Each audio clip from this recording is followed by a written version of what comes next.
Welcome to a new Daily Top Askreddit video. Today's topic.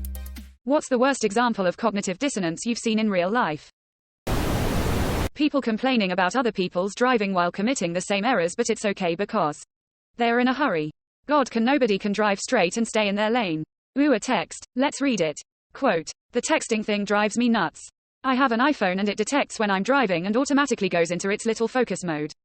Even if I glance at the screen, it won't even show me whether or not I have a text. I have to actually unlock the phone and also answer a prompt asking whether or not I'm driving just to get to my home screen. Does the same with calls. Side note, I have ADHD and this has worked wonders in reducing my distracted driving. I'm not even tempted to look at my phone. People on government disability payments talking about cutting welfare. My dad has been on disability since around 1998. Rather fraudulently, I might add, because it took him ages to get full disability because he was perfectly capable to work a desk job and very good with computers for the time. But he didn't want to do a desk job. So he finally got enough partial physical and partial mental health disability to add up to 100% by going to dozens of doctors and outright lying. For 20 plus years he has sat at a desk all day playing on a computer with Fox News blaring 24/7 in the background, ranting about people living off of his hard-earned tax dollars so they can be lazy. It's pretty wild to witness. I am amazed by how often people who don't actually earn money or don't actually pay taxes complain about people living off of their hard-earned dollars.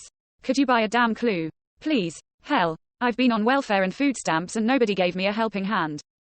Quote, that's basically what actor Craig T. Nelson said verbatim when Obama was running in either 2008 or 2012.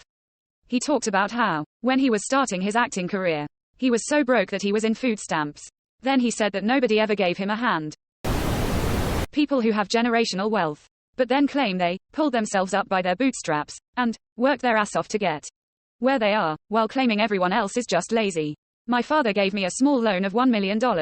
It was just an emerald mine, not like it was a diamond mine.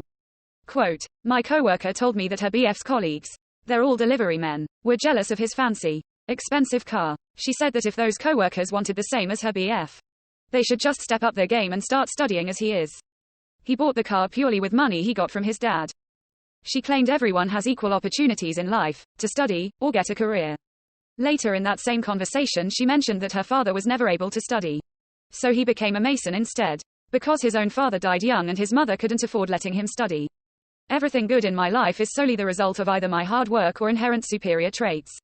Everything bad is only ever someone else's fault and it happened to me in spite of how awesome I am. Yup, met them. Brexit voters who live in Spain and other parts of the EU. Voting to kick out foreigners without realizing that they are the foreigners is peak cognitive dissonance. There was a newspaper recently in UK which had a story about a woman going on holiday to Spain and complaining that there were too many Spanish people. You know the best part? It's not the first time it happened. I laughed when Spain started kicking out Brits. As a Brit living in the US, I found it hilarious. Bastards didn't deserve to live in Europe. Refusing to integrate with the local language and culture. Something that they unironically complain about when immigrants in the UK do it. They could have avoided it by applying for residency, but so many people didn't do it on time. So grandmother died this year. Of cancer. That she had for 10 years. She refused to get treated. Refused X-rays because she believed X-rays would give her cancer. Wincing over here as a rad tech. The amount of stuff I get about incorrect assumptions regarding radiation is very large. And very annoying. Of course, I agree with you. This was a woman that so soaked herself in essential oils that her house began to rot from all the gunk built up in the cracks and in the walls.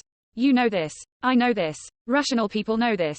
There are different types of radiation and every exposure has a chance of causing some sort of issue. Or not. A chest X-ray is equivalent to a transatlantic flight, or whatever. And when you're 89 years old, and you already have cancer, an X-ray can't possibly do you any harm whatsoever. I had to explain to this same woman's daughter that cell phones can't cause cancer because they emit small amounts of microwave radiation which cannot cause damage to DNA. Microwaves only cause heating in water molecules. My alcoholic husband who is completely off the rails and rapidly drinking himself to death and tearing my and our kids' hearts apart.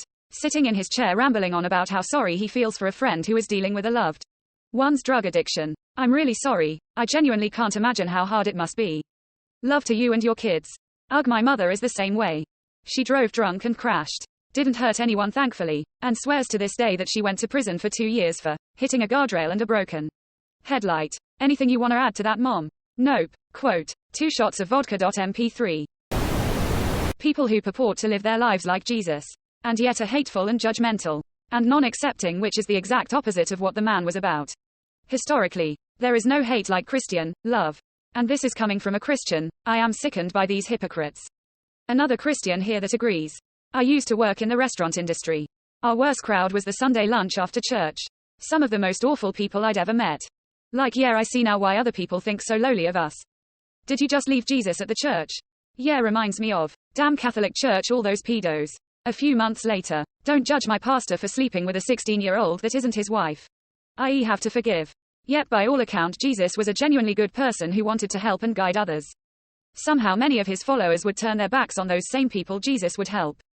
The worst of any religious people are the ones who use it as a guide on who to hate. There is a reason why Jesus talks about religious hypocrisy more than anything else. The Pharisees rejecting him and wanting to kill him. They really did miss the entire point of righteousness.